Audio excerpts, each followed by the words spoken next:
Salut à tous et bienvenue sur cette vidéo spéciale avant-match Lyon-Monaco.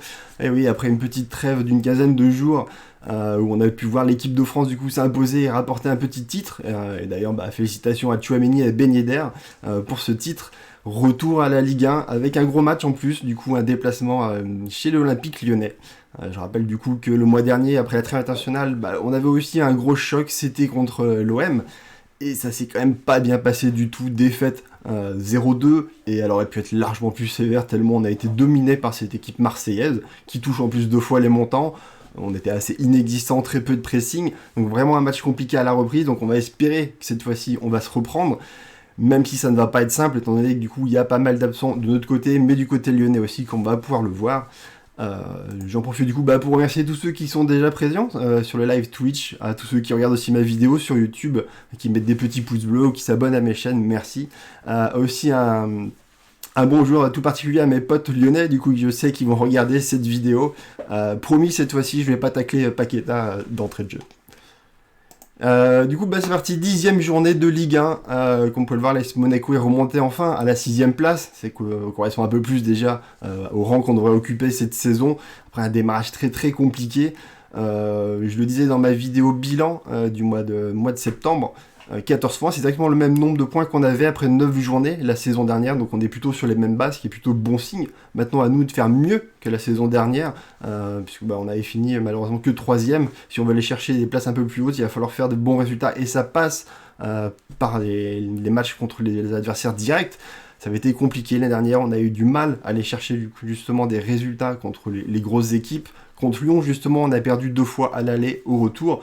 Du coup, cette fois-ci, il va falloir essayer de proposer autre chose, même si ça va être compliqué, vu l'effectif qu'on a sur ce match-ci. On peut voir aussi les résultats du coup de l'Olympique Lyonnais. Je vous ai ciblé du coup tous les matchs qu'ils ont déjà fait cette saison contre les adversaires et mis un peu de côté domicile et extérieur. On peut voir qu'à domicile, ils sont invaincus pour le début de saison, mais bien sûr, ils ont joué contre des équipes plutôt faibles du bas de classement. Dès qu'ils ont affronté des gros adversaires, ça a été compliqué. Défaite au PSG, défaite contre Angers, match nul contre Lorient aussi.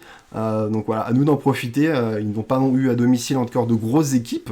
À voir du coup si on arrive à les faire chuter, nous aussi, comme ça peut être le cas depuis le début de la saison. Sur cette 10e journée, le PSG s'est déjà imposé sans ses Américains du Sud, Sud-Américains plutôt on dit. 2-1, une victoire à la fin grâce à un penalty. Sur les autres matchs qu'il peut y avoir sur cette journée-ci, il y a le Nice qui se déplace à 3, Lens qui va se déplacer à Montpellier, et du coup l'affiche qui a été choisie par défaut, parce que du coup l'affiche a été choisie par Canal+, surtout pour ce Lyon-Monaco, c'est Marseille qui reçoit Lorient, 2 équipes quand même qui sont qui nous entourent finalement, une au-dessus, une au-dessous, donc ça restera aussi un beau match à suivre. Car la défaite d'Angers nous fait aussi un peu du bien, parce que du coup on a l'opportunité de pouvoir les doubler et de repasser devant au classement. Les cotes VBet, mon partenaire, 2,21 la victoire lyonnaise, c'est celle qui prime. C'est pas nous, cette fois-ci, du coup, qui avons la plus basse cote chez mon partenaire. À noter, du coup, que le match nul est la plus haute cote aussi. Assez surprenant de voir, du coup, que les victoires des deux côtés sont plus faibles que le match nul. Comme quoi, c'est vraiment très dur de lire ce match et de savoir ce qui va pouvoir s'y passer et qui c'est qui va gagner. En tout cas, ça annonce, à mon avis, un match où il y a pas mal de buts. Le groupe de l'AS Monaco, comme je le disais, du coup très très compliqué. C'est la première fois de la saison qu'on a autant d'absents. D'habitude on tombe plutôt à 2 ou 3 absents. Là c'est un peu l'hécatombe, malheureusement ça tombe sur un très très gros match. Au retour en plus de trêve, où c'est toujours un peu particulier. Parce que du coup les joueurs n'ont pas pu bien se préparer sur ce match-ci, parce que la plupart rentrent assez tardivement. D'autres rentrent même très très tardivement, comme Maripane. Il est dans le groupe quand même. Je rappelle qu'il a même joué ce vendredi matin, donc hier à 2h du matin, 90 minutes. Donc bon, il est dans le groupe, mais bon, je pense que ça va être surtout pour être sur le banc, peu de chance de le voir évoluer sur ce match aussi, ou alors quelques minutes à la fin du match si on veut tenir un résultat, ou un placement en cas de blessure, bien sûr. Parmi du coup les joueurs qui sont aussi absents, on retrouve à l'habituel bien sûr Marcelin qui est blessé depuis le début de la saison, Sidibé qui est en phase de reprise, tout comme Golovin et Fabregas, donc on va espérer un retour pour le match contre le PSG, en tout cas pour ce match aussi ils ne sont pas là. Se rajoute à cela Diatta qui s'est blessé du coup aussi en sélection et qui est absent du coup pour ce match aussi. Pas trop d'infos sur sa blessure, du coup si elle va être longue ou pas malheureusement. Et bien sûr on le savait, 2 suspensions pour accumulation de cartons jaunes depuis le début de la saison. Diop du coup qui fait très mal puisque Golovin n'est pas là. Et forcément notre meilleur joueur à l'heure actuelle, Tchouaméni, qui va énormément nous manquer sur ce genre de match où le milieu lyonnais est plutôt assez costaud et qui nous aurait fait vraiment du bien. Du coup, avec toutes ces absences, ça a forcé le coach à aller piocher dans la réserve, aller chercher des joueurs, parce que du coup, il n'y en a pas assez dans le petit groupe pro, parce qu'il était quand même très réduit cette saison. On peut voir que Pelé n'a pas du tout été choisi, comme quoi il ne fait pas partie du coup de l'effectif de cette année. D'ailleurs, je ne l'ai même pas vu sur des photos d'entraînement, donc je pense qu'il ne fait même pas partie du groupe. À voir si la LFP ne tape pas encore sur les doigts comme pour Aïd Benasser pour l'avoir écarté. Ça avait été le cas l'année dernière. Mannone non plus n'est pas appelé, c'est le jeune Liénard qui est appelé pour venir faire le joueur qui va aller sur le banc, 21 joueurs dans le groupe, forcément c'est le troisième gardien qui va sortir, c'est peut-être pour ça que justement on a bandé Mannone pour pas le mettre en tribune. On peut noter du coup l'arrivée de deux petits jeunes, le Maréchal et Akliouche, deux jeunes qui sont pas inconnus, parce qu'ils avaient déjà participé à toute la préparation cet été, 2 matchs pour Akliouche et 3 pour le Maréchal. À voir du coup, ça va être des joueurs qui vont sur le banc, voir s'ils arrivent à grappiller quelques minutes sur ce match-ci, parce que c'est vrai qu'au milieu de terrain ça fait quand même beaucoup d'absence, donc ils auront peut-être des opportunités. Concernant les suspensions potentielles, il y en a quand même pas mal, vous pouvez le voir, quasiment tous nos joueurs de l'effectif ont des cartons jaunes. On arrive à la 10e journée, donc ça veut dire qu'on va commencer à en enlever, parce que c'est sur une période de 10 matchs. Mais voilà, Voland, il lui reste encore 2 matchs où il ne doit pas prendre de carton jaune. Pavlovic, c'est 3. Et Badiachil, c'est 6 matchs. Donc, ce qui va être assez long. On a encore Golovin, du coup, avec son sursis à 5 matchs. Et Sidibé à 6 matchs aussi, mais qui ne sont pas là. Donc, ils ont peu de risque de prendre un carton jaune quand même. Concernant l'adversaire, du coup, si on regarde déjà le mercato qui a été fait par les Lyonnais, la première chose, bien sûr, c'est le changement de coach avec l'arrivée de Peter Bosz. En tant que nouveau coach, ce qui explique aussi le début un peu compliqué de l'Olympique Lyonnais sur ce début de saison, changement de coach, de tactique, j'arrive à le dire, forcément ça change beaucoup de choses. Ça avait été le cas aussi pour Monaco quand Kovac est arrivé, il faut un temps d'adaptation à la Ligue 1, et les résultats ils viennent petit à petit, c'est un peu le cas de l'Olympique Lyonnais à l'heure actuelle. La plus grosse recrue, c'est Shaqiri, pour 6 millions d'euros depuis Liverpool, où il avait fait une demi-saison, 22 matchs, pour seulement un but et 4 passes décisives.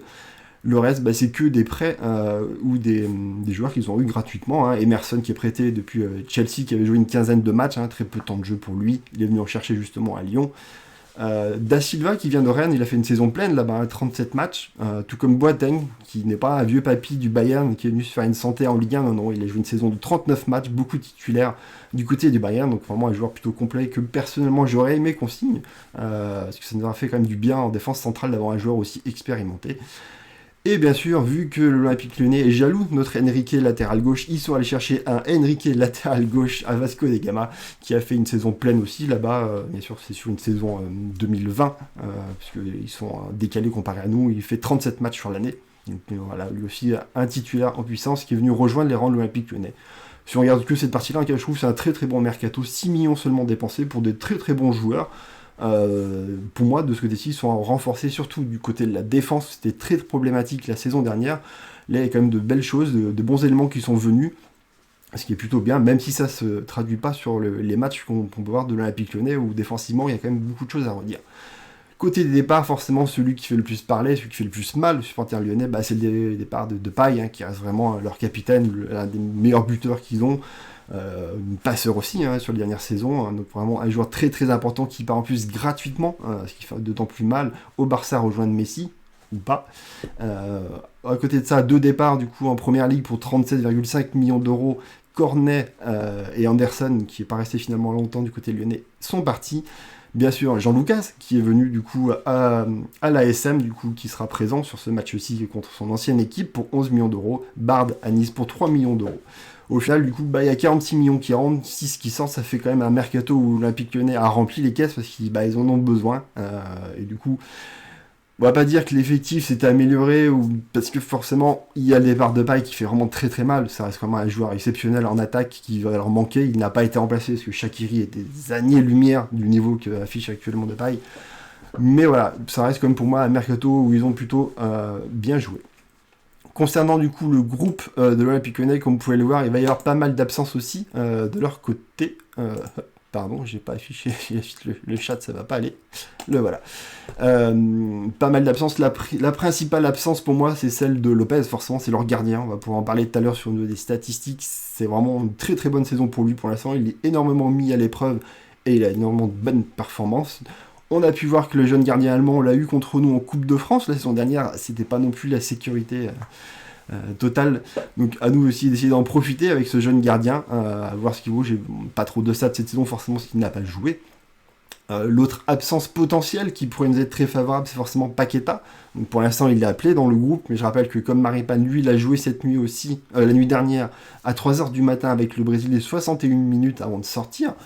Donc forcément, c'est peu de chances de le voir titulaire sur ce match aussi. D'ailleurs, les médias ne l'annoncent pas titulaire. Par contre, des chances quand même qu'il participe au match en rentrant en cours de match.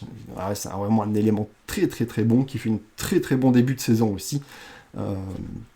On peut regarder du coup aussi parmi les autres absences, Marcelo, qui est lui écarté, c'est pas une absence pour blessure, René Dalid qui n'a pas encore commencé la saison, et la blessure de Dembélé qui est intervenue après 6 matchs, où il fait pourtant un très très bon début de saison, avec, je retrouve mes statistiques, parce que je les ai perdues, 4 buts, une passe décisive en 6 matchs, donc vraiment un très bon début de saison. La blessure du coup qui leur fait mal, parce que du coup offensivement ça fait quand même des pertes, déjà que Depay était parti, pas mal d'absences de leur côté. Les joueurs à surveiller, forcément, ça reste Toko Ekambi, 5 buts, 2 passes décisives depuis le début de la saison. Paqueta, 4 buts et 2 passes décisives, sont les joueurs du coup les plus dangereux du côté de l'Olympique lyonnais. Niveau statistique, l'AS Monaco, plutôt bon à l'extérieur. C'est plusieurs matchs que je le dis, parce que du coup on enchaîne de bons résultats. On est la 4e équipe avec 2 victoires, 1 nul et 1 défaite. 4e attaque avec 1,8 but. 4e défense avec 1,3 but encaissé. Donc voilà, plutôt de très très bonnes statistiques sur cette saison, à nous de les perdurer. On a fait un très bon match nul contre Nice, on allait chercher un 2-2 sur une équipe qui fait vraiment de très très bons résultats actuellement. Donc à nous de profiter des absences lyonnaises, surtout du coup de leur gardien, pour aller mettre du but et aller chercher à minima un match nul pour vraiment les tenir à distance et éviter qu'ils nous rattrapent. Concernant les séries sur lesquelles on peut être, on est surtout sur une série de 3 buts par match sur les 3 derniers matchs de Ligue 1, alors que le début de saison était très très compliqué. On avait du mal à inscrire des buts, quand même 3 matchs où on n'inscrit pas de buts sur les buts de saison, alors que c'est vraiment notre point fort sur la saison précédente. On a enfin retrouvé notre efficacité, espérons que ça puisse continuer. Sur ce match aussi, on le verra au niveau des statistiques, il y aura largement des possibilités, parce que Lyon donne énormément d'actions à ses adversaires. Sur les 9 derniers matchs, on reste sur une seule défaite, c'est celle contre l'Olympique de Marseille, forcément, mais il y a aussi 3 nuls parmi du coup cette série de 9 matchs, mais ça reste plutôt bon à l'extérieur aussi, toute compétition confondue, avec le match nul qu'on rajoute à la Real, ça fait 2 victoires et 3 nuls sur les 5 derniers matchs, c'est donc plutôt bon. Côté clean sheet, si on en reste sur 1 contre Bordeaux, à l'extérieur, il n'y en a eu qu'un, et le tout début de la saison, vu que c'était à Prague, depuis, du coup, on a toujours encaissé des buts à l'extérieur, donc du coup, attention sur ce point-ci. Concernant les stats de l'Olympique lyonnais, forcément, eux aussi, ils sont invaincus à domicile, reste du coup sur une série, je vais retrouver ça, 2 victoires et sur 3 nuls. Deuxième meilleure attaque, 2,2 buts inscrits, 15e défense par contre, voilà, parce que du coup il y a énormément de buts aussi qui sont encaissés de leur côté. Il y a un seul clean sheet d'ailleurs, de toute façon cette saison pour eux, c'était contre Nantes à Nantes, pas à domicile, ils ont toujours encaissé des buts, sauf en Coupe d'Europe, par contre il reste sur 2 clean sheets si j'ai bonne mémoire. La série c'est la même que nous, sur les 9 derniers matchs, il y a une seule défaite contre le PSG et 3 matchs nuls. À domicile, toutes compétitions confondues, ils sont toujours invaincus, parce que du coup ils ont fait aussi une victoire en Coupe d'Europe, même si l'adversaire était très très faible, ils l'ont coloré un 3-0, avec quasiment plus d'une trentaine de tirs je crois, donc voilà, match largement maîtrisé de leur côté. Voilà ce qu'on peut dire en tout cas sur les statistiques de l'OL. En tout cas ça fait plaisir de revoir des statistiques de la LFP avec un peu plus d'éléments que sur les premiers matchs de Ligue 1 où il y avait très très peu de choses à analyser. On commence enfin à rentrer dans quelque chose de plus intéressant. Les statistiques des deux équipes, toutes compétitions confondues, donc on reprend aussi l'Europa League et un peu Ligue des Champions pour l'AS Monaco au niveau de ce que je vous affiche. Sinon en Ligue 1, l'OL est l'équipe qui frappe le plus en Ligue 1, donc attention de notre côté, surtout qu'il nous manque du monde en défense. L'AS Monaco est seulement 10e en Ligue 1, même si on peut voir qu'on a à peu près les mêmes statistiques que l'OL, on est à 12,6, soit à 14,9, ça reste très similaire. Puis c'est surtout en Coupe d'Europe où on a pu énormément frapper. en Ligue 1, on a eu du mal sur le début de la saison. Forcément, on remonte petit à petit. Par contre, à l'inverse, côté des frappes encaissées, si Monaco est maintenant deuxième, parce qu'Angers nous est passé devant, et qu'on reste toujours avec seulement 7 frappes laissées à l'adversaire, l'Olympique Lyonnais, c'est la 19e équipe. Donc, comme je le disais, ça laisse énormément d'opportunités à l'adversaire, quasiment 14 tirs par match cédé. C'est beaucoup, et donc du coup à nous d'en profiter. Nos attaquants sont plutôt bons et ont une bonne finition. À nous du coup d'inscrire des buts dès qu'on le pourra. Au niveau de la possession, les deux équipes sont à peu près équivalentes, 4e et 3e. Et au niveau des gardiens, malheureusement, c'est les statistiques de Lopez, comme vous pouvez le voir, quasiment 4 arrêts par match. Il est le 3e gardien de Ligue 1 avec 77% d'arrêts, vraiment en très très grande forme à l'heure actuelle. Nous, Noble, c'est 20e sur les 23 gardiens de Ligue 1 qui ont joué, donc beaucoup plus bas. Donc c'est un peu dur d'analyser forcément les statistiques du jeune gardien allemand qui va évoluer du coup contre l'AS Monaco. L'historique entre les deux équipes, il est à la faveur de l'AS Monaco, parce qu'on est à 41% de victoire au général. Par contre, à l'extérieur, c'est très très compliqué. Il n'y a que 26% de victoire, 26% de match nul aussi. Voilà, l'Olympique Lyonnais gagne largement plus souvent que nous. On a vraiment du mal à aller faire des résultats chez eux. Si on regarde de toute façon le côté historique depuis la remontée en Ligue 1 de l'AS Monaco, c'est tout simplement un match sur deux qui est gagné par Monaco. Donc théoriquement, vu qu'on a perdu contre eux sur le dernier match, on devrait peut-être le gagner celui-ci. En tout cas, c'est des victoires, des matchs nuls qui s'enchaînent, très peu des victoires, des défaites, très peu de matchs nuls. Il faut vraiment remonter aux premières années de notre remontée en Ligue 1 pour voir des matchs nuls contre l'OL. Comme je disais, ça va être normalement un match à but. À voir du coup si on va arriver à partager les points sur ce match aussi. Côté des médias, petit ajout, celui du Progrès, le journal local, pour vous faire voir du coup les compositions d'équipes qu'ont imaginé les médias, c'est quasiment les mêmes de partout. Côté OL, c'est 3 fois le même 11 qui est proposé. C'est quasiment le même 11 que contre Saint-Etienne. Bien sûr, le gardien change vu que Lopez est suspendu. Paqueta n'est pas titulaire, forcément, parce que ça serait compliqué pour lui, je pense, d'enchaîner tout de suite une titularisation. Du coup, c'est Cherki qui le remplace, pas au poste pour poste, forcément, parce que c'est plutôt Toko Ekambi qui devrait prendre la pointe de l'attaque, et Cherki se mettre sur le côté à la base de Toko. Côté Monégas, on retrouve aussi exactement les mêmes compos. Forcément, vu les absences, il y a quand même très peu de questions à se poser sur qui va jouer. La petite différence peut être entre Jean Lucas et Jacobs pour jouer sur une aile ou en tant que milieu offensif, suivant la tactique qui sera utilisée par le coach Kovac. Concernant l'arbitrage, comme vous avez pu voir, j'ai fait une belle remise à jour de tous mes fichiers d'arbitrage. Il y en avait plusieurs, il y avait des notes sur 5, d'autres sur 10. Forcément, il y avait un peu de bordel et des petites erreurs de formule. Du coup, j'ai tout remis à plat pour avoir un truc un peu plus propre, plus joli aussi, pour avoir quelque chose de plus intéressant. En tout cas, on est avec Monsieur Delerue sur ce match aussi, qui reste un très bon arbitre pour l'AS Monaco. Il est 4e, avec plutôt une bonne moyenne. Comme vous pouvez le voir, il y a un seul match où il a une mauvaise note, sinon le reste reste vraiment de très bonnes notes. À noter quand même qu'il reste sur 2 matchs où il nous a donné des cartons rouges contre Jovetic pour le match contre Nice, et le match avant c'est contre Nantes de mémoire où Gemerson avait aussi un carton rouge, donc on va espérer qu'on va pas enchaîner un 3e match de suite avec un carton rouge. On peut aussi remarquer qu'il y a quand même sur les 6 derniers matchs 5 matchs nuls. Où il a arbitré. Bon, bien sûr, après, je pense pas non plus qu'il joue énormément sur le résultat du match, mais voilà, c'est quand même une série qui est assez longue et notable à mes yeux. Concernant les pronos ASM, très compliqué sur ce match aussi. Déjà, c'est compliqué parce qu'on joue contre une grosse équipe à l'extérieur, c'est toujours difficile d'arriver à deviner ce qu'on va pouvoir faire. Là, en plus, il manque énormément de joueurs de notre côté et de leur côté, notamment en plus des joueurs assez importants. Du coup, vraiment très compliqué d'aller voir le résultat. Pour moi, le nul, la victoire, la défaite, tout est vraiment envisageable. D'ailleurs, ça se ressent sur vos pronos ASM. Pour l'instant, c'est très équilibré entre les 3 choix. Pour ma part, je vois un match à but où il y aura beaucoup d'occasions et beaucoup de buts parce que il manque du monde en défense. Du côté lyonnais, c'est le gardien. De l'autre côté, c'est Sidibé, Maripane qui sont très importants. On n'a pas de Chouamini au milieu de terrain non plus. Donc je pense qu'on va encaisser des buts. Lyon laisse beaucoup d'occasions. On a quand même nos attaquants titulaires, on peut quasiment le dire. Donc on va pouvoir, à mon avis, marquer du but aussi. C'est pour ça que du coup, je vise un 2-2. Au niveau du 11, moi je fais le choix de Jean Lucas. Ça paraît logique, en plus c'est son ancien club, il les connaît plutôt bien. Plutôt qu'un Jacobs qui ne donne pas forcément de bons matchs depuis le début de la saison, depuis qu'on l'a recruté tout simplement. Et puis en attendant de Chouamini, je pense qu'il faut vraiment renforcer notre milieu de terrain en rajoutant du coup un joueur dans ce domaine-là où l'Olympique Lyonnais est plutôt fort. Donc voilà, après je fais le choix de mettre Fofana en numéro 10 et pas Jean Lucas, parce que je le préfère à ce poste-là. Et puis contre la Real, j'ai trouvé qu'il a fait un très bon match, Fofana, à ce poste-ci. Sinon, pas d'autres surprises dans mon 11. Le homme du match, mais Fofana. C'était déjà souvent lui qui est l'un des meilleurs contre l'Olympique Lyonnais.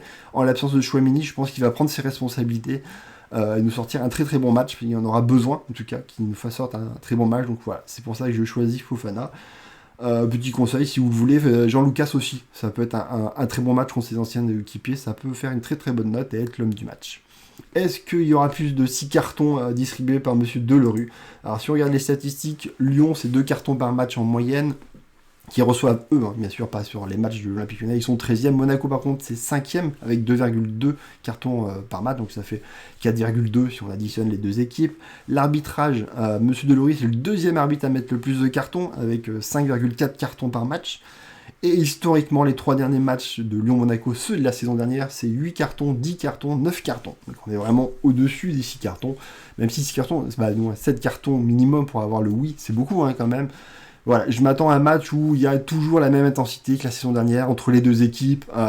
Des choses ne sont pas forcément finies, surtout vu ce qui s'est passé sur le dernier match avec les cartons rouges en fin de match. Donc je pense qu'il y aura de l'intensité, du duel, du choc. Et on est avec un arbitre qui n'hésite absolument pas à sortir les cartons quand ça commence à monter un peu en intensité. Donc je pense que oui, il y aura du carton sur ce match aussi. On sera plus vers les 7. Le boulet du match, c'est une question quand même très compliquée, parce que déjà l'homme du match est dur à deviner, on peut le voir, pour ceux qui jouent au prono ASM depuis un an maintenant. Le boulet du match est encore plus compliqué, forcément ceux qui jouent sort, c'est ceux qui tombent le plus régulièrement, plus Dissassi, parce que Dissassi n'avait jamais été encore boulet du match, mais voilà, ça reste un joueur en défense centrale qui est susceptible de faire pas mal d'erreurs.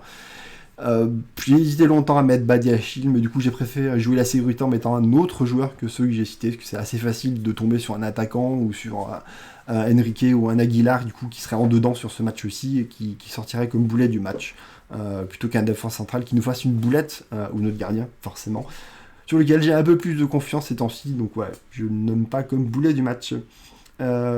Concernant du coup le but de Slimani, quand j'ai lancé les pronos ASM, Slimani était en sélection, il a joué les 2 matchs, il a mis des buts sur les 2 matchs. Donc, personnellement, je me disais c'était une bonne question, surtout que contre son ancienne équipe, contre un Badiachil qui connaît très bien aussi, c'était potentiellement un joueur qui pouvait nous mettre un but et jouer, parce que du coup il y avait l'absence de Paqueta. Malheureusement, il est revenu de sélection blessé, donc du coup la question, forcément, il faut répondre non, parce que sinon vous allez perdre bêtement un point, ce serait un peu triste. Voilà, en tout cas, c'était mes pronos ASM, très compliqués. Je garantis pas du tout que le match nul sera la bonne réponse. En tout cas, merci à tous d'avoir vu cette vidéo un peu plus longue. J'ai l'impression d'avoir mis un peu plus de temps à parler de ce match. Écoutez, ça reste un gros match, il y a beaucoup plus de choses à dire, beaucoup plus de choses à analyser. Peut-être que j'étais en manque de faire des avant-matchs aussi. Ça fait plus de 15 jours que j'en avais pas fait un. En tout cas, merci à tous de m'avoir suivi sur ma chaîne YouTube. Je vous remercie si vous pouvez mettre un petit pouce bleu, ça fait toujours plaisir. De vous abonner aussi à ma chaîne, sur Twitch aussi, c'est le bienvenu.